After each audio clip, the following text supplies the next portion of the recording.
Yes. Okay. Hi, I'm Walter Von Huni. And I'm Mike Clayson. We haven't seen you in a while. We've both been gone. It's been Christmas and New Year's. We've been traveling. I went to California with my wife, seeing the grandkids, going to Yosemite, having a good time. And Michael? I went to some unusual places too. Spent some time in Arkansas and Missouri, which really was interesting. And I also ended up in Portland, Oregon for family stuff. So I had a great holiday season, but we haven't done a recording. We haven't done a video for a while now. So it's time that we're back, and we're going to talk about basically small things that make our life quieter and make it better. Yeah, I agree. You and I were talking about this earlier, and just simple things, not complicated, big things, but little things. Like the first time I used TSA PreCheck was amazing. You say that like a conversion experience for you. It kind of was. I mean, I spent years standing in that freaking airport security line. Yeah. Shoes off, belt off, laptop out, CPAP out, watching just my time just leak away and totally stressed about it. And I thought, this is just how it is, and I just hate it. And then one day I walked past the line. Yeah. And it was wonderful. Shoes on, jacket on. So nice. And I realized something uncomfortable, and that is none of that suffering that I went through was required. So when you took your belt off, your pants didn't fall off? No. So you didn't earn anything by enduring it? Exactly. All I did was go through a little process, and suddenly I'm one of the pre-checkers, and all that friction that I had in going through security just vanished. So you ask a dangerous question. What else am I tolerating just because I've always done it? Yeah. So let's be clear. This episode isn't about buying things. No, it's not about that. It's not about big changes. It's about recognizing friction in your life and about making some small improvements. Not big improvements, nothing to do with your career or health or success or productivity. It's just about a lived experience that tells a little different story, removing those small, reoccurring annoyances that often matter more. Yeah, because usually they compound. They do compound, and they don't require any motivation.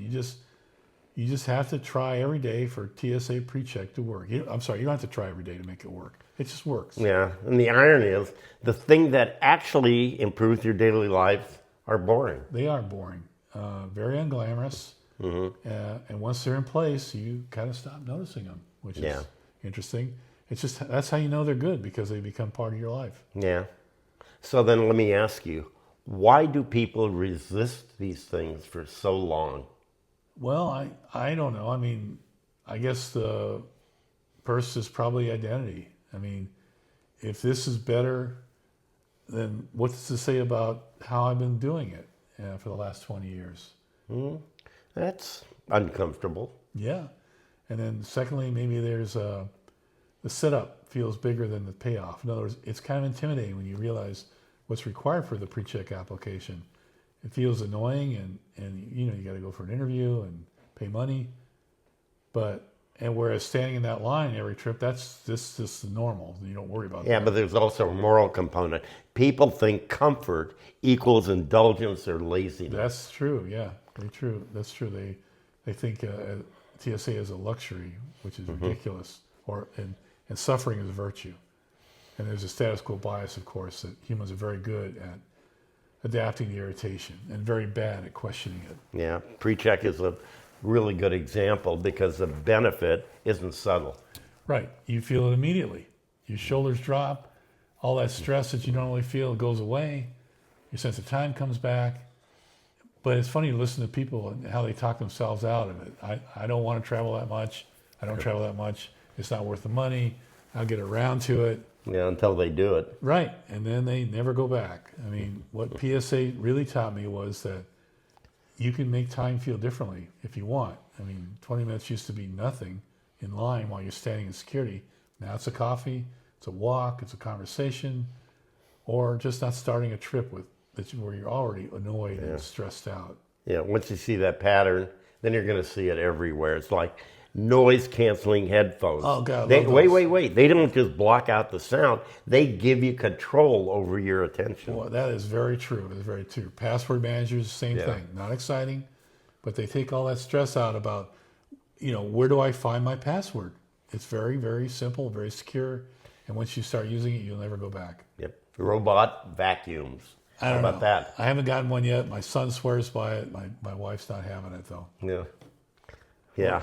I mean, they just all eliminate deferred labor. None of these things make life more dramatic, really. No, they make it more simple. They make it quieter. And once that problem disappears, the solution disappears too. You don't celebrate it. It just, you forget you ever had the problem.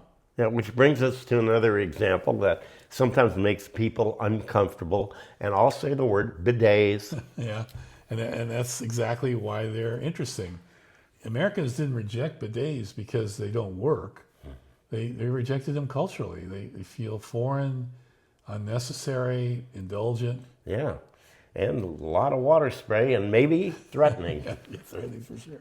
Yeah, because once you experience one, usually in a hotel room, you realize, well, we've normalized a truly inferior solution for decades. Yeah.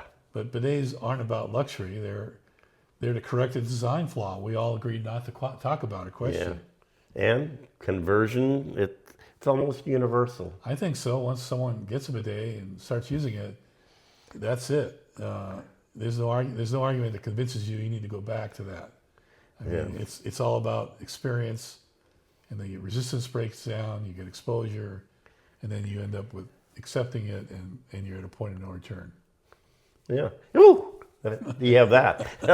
There's that. There's an aging piece here, though, that matters. Yeah. It's as you get older, you have a lower tolerance for friction. It isn't weakness. It's just prioritization. Right. Energy is finite. Annoyance becomes expensive. Comfort stops being indulgence and starts becoming. You're not optimizing for status anymore. Right. It's all about peace and comfort and ease. And there's no shame in that. It's honest. Yeah. So the takeaway here is not buying these things. Right. It's to ask yourself, what am I tolerating that I don't have to? So standing in that security line didn't make me any better person or tougher. It just made me tired and aggravated. And once you learn that some suffering is optional, you start choosing differently. Which is how you end up caring so deeply about TSA PreCheck. Exactly. I am a convert and blackout curtains. Yeah, yeah. And you're okay with that. But let me tell you some other things here. My wife loves Amazon. Yeah. And the Another drivers great know her example, by name. Yeah. But it's so convenient. Yeah. You order things. She doesn't go to the mall or have to go shopping or do anything. She just gets this stuff. Yeah. And then if she doesn't want it, you return it. Yeah. It's simple. Yeah. And the same thing like in our house, we have Alexa, Oh, right? Yeah. And it's something very simple. Yeah. You plug it in, it's there.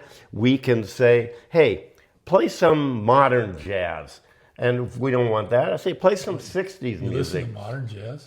Hey, I'm a modern guy. Or you say like any artist, play Neil Diamond. Yeah. And you can say which songs, or play his best songs, Sure, or whatever. sure. Or turn on the lights. And Yeah. you have it too, don't you? I don't have Alexa. I have Siri, which is Okay. Apple's answer to it. It's not as evolved as Alexa, but I use it all the time. Instead of sitting down to a computer and trying to figure out when the NFL game is on, I just ask Siri what channel, what time. And Right. It tells me. And wonderful. it's the simple things Yeah. that makes life easier. Yeah. And it's not like you got to spend a lot of money.